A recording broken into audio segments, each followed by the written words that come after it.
Avery Sunshine, Yes, how are you I'm today? great. How are you? Well, fantastic. Thank you so much for blessing us on this inaugural LA Soul Music Festival. What does that mean to you? Grateful to be here. I mean, it's my first time really playing in LA, so it's a big deal for me. And to play with these amazing artists, it's a huge deal. What a great way to kick it off. Absolutely. You know, absolutely. Being from PA, outside of Philly, there. What you know about that? It's usually cold there. You know what I mean? I know. Yeah. You're freezing out here. It's like this every month of the year. Which is amazing. You know? I'm moving out here. Yeah, and we're right here in the middle of. When you say no, don't do it. We're in the middle of the park, but the freeway's right there, downtown's. I can get anywhere I need to go in no time, right? Right here. The traffic, though. And this is the Hollywood Hills. That traffic, though. You know, man, you can't have it all. You know, there's a price to pay. That's what they told me. That's what I've been told. There's a price to pay for, utopia. That's what I've been told. That's what I've been told. There's always some rough edges around paradise. Yeah, absolutely, absolutely. But tell us, when you were growing up, I know, you jumped right on the piano at like 8. Yeah. Classical music That's early right. on. Talk about what that's given you as far as a depth to your musical appreciation and your knowledge. Yeah, well, the classical provided a discipline for me, but it wasn't just the classical. I was a church girl too, so the church music provided that other piece, that creative piece, and between the two of those, I believe that's what's helped me do what I do. And I'm so grateful for my mother making me play the piano. Yeah. You're gonna practice that Bach, and then you're going to choir rehearsal. I did. I was mad many a day, but I'm so grateful that she made me do it. You're trying to think of an excuse, and she wasn't having it. Oh, she said, if I buy this piano, I won't cuss like she did. Yeah. You gonna play that piano. Yeah. So that's what we do. Now you thank her every day for that. Every day and every chance I get to fly her somewhere, I do that. I know. Absolutely. Isn't that beautiful? Absolutely. If more kids could have that kind of education going on, they're pulling music out of the school. The arts is the first thing to go. I mean, what can we do to try and let the governments and these people know how important it is to shape a young person's being? You start at home. Yeah. And I believe that movement from the inside out is the most effective, and that's what we can control. Start from the inside. My children are here.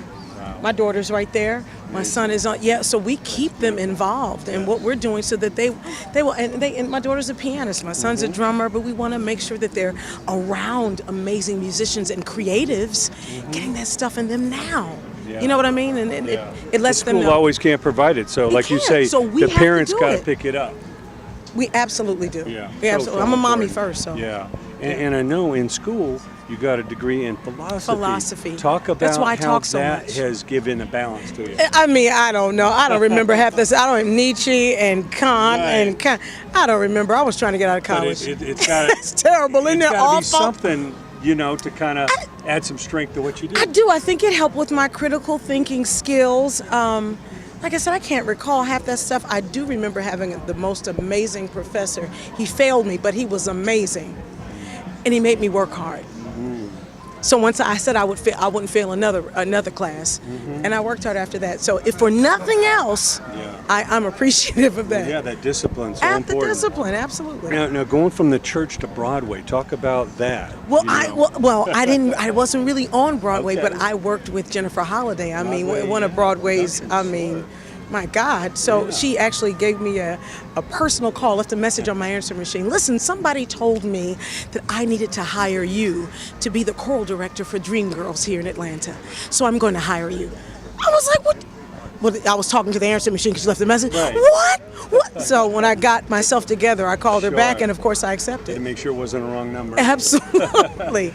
So I accepted. That's amazing. Yeah. But what does that do also to kind of add to your production, your performance level, knowing what it takes to put on a production like Broadway? It adds everything. I am a fan of Bette Midler and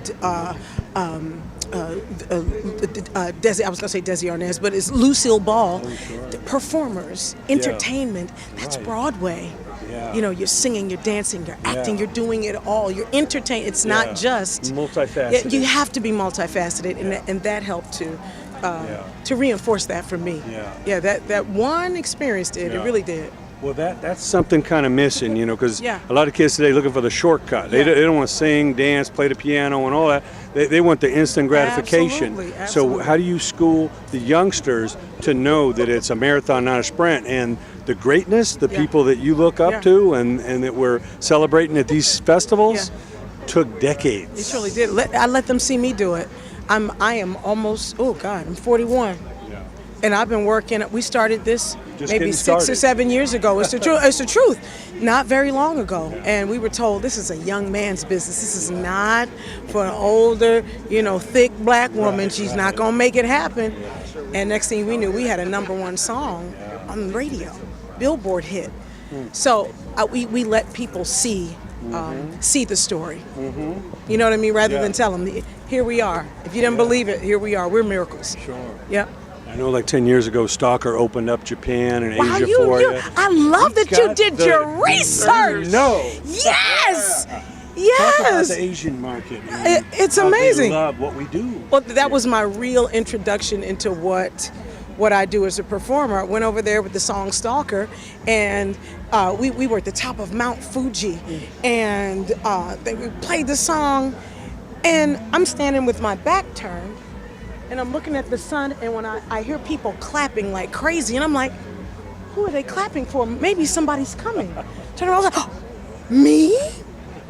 And that was it. We did Stalker, and that was absolutely amazing. I remember that moment being the defining moment or the epiphanal moment in my career. Like, you should do this. Right. Yeah. Music written in a bedroom or garage or Absolutely. basement That's is right. worldwide. Absolutely. It's It's an crazy. international language. Yeah, absolutely. That's amazing.